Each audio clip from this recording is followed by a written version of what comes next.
A number of years ago, back during the last presidential election, prior to Obama getting into office and all that, back when they were still trying to figure out who their candidate was going to be, I sent an idea, a suggestion to both sides to see what I'd get back, because I thought that I had a potential solution. I personally think I have potential solutions for a number of problems. The question is, will anyone listen? Do the politicians listen? Do our leaders, supposed leaders, listen? No. We have no voice. It's become clear to me over the last few years we don't. I've tried writing to congressmen. I've tried writing to our president. I've tried letter after letter up to the point that it became a form letter, and I started reaching out to anyone who might know someone that could pass it along. Failed.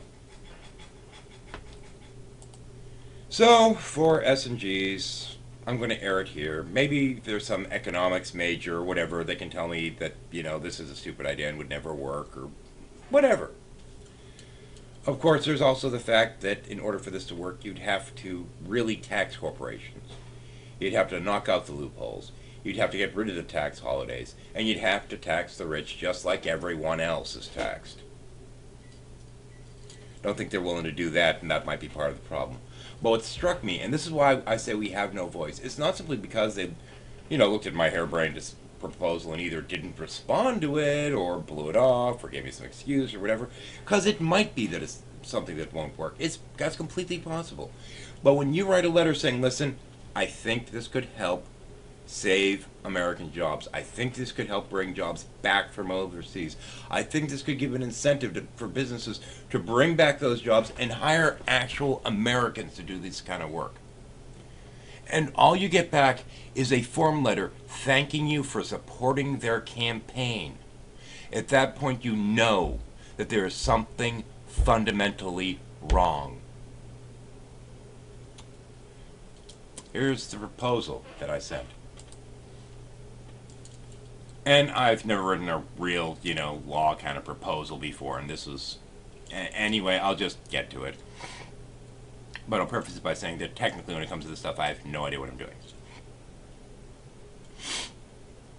Excuse me. Section 1. Tax deductions shall be made available to corporations headquartered within the United States to a maximum value of $50,000 per employee. This deduction will only be available for employees who are citizens of the United States who work within the U.S. boundaries.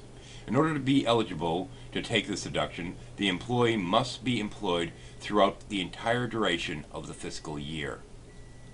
Additional deductions will be available to employers offering full pensions. The maximum deduction will be 50% of the pension amount, not to exceed $75,000. This deduction is only available to American citizens who worked within the boundaries of the United States during the time of their employment. Section 2. Good Neighbor Clause.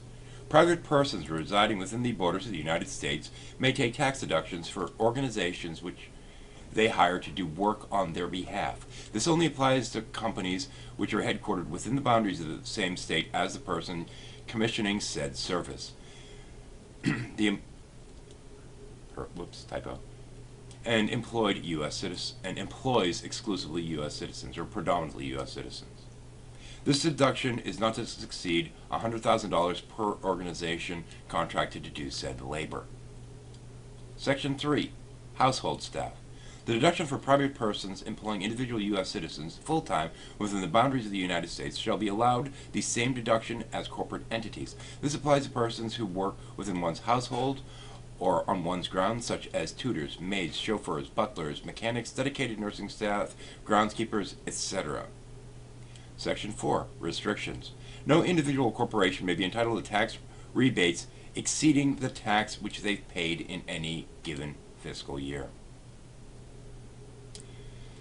Now, there may be something incredibly wrong with this proposal or this idea. I don't know. I'm not an economist. It sounded like it made sense to me.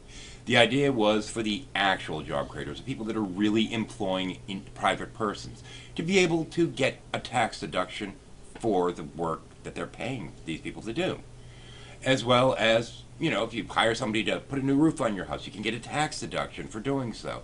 Rock on. This kind of thing.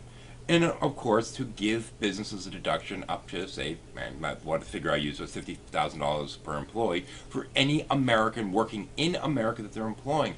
This makes it effectively cheaper for all those people doing warehouse work and this kind of stuff, the construction jobs, the warehouse jobs, the fabricating job, all these jobs that we've been shipping overseas to get people to do it cheaper. If you say, okay, fine, we'll let you effectively have those people working for free as long as they're making this amount or less.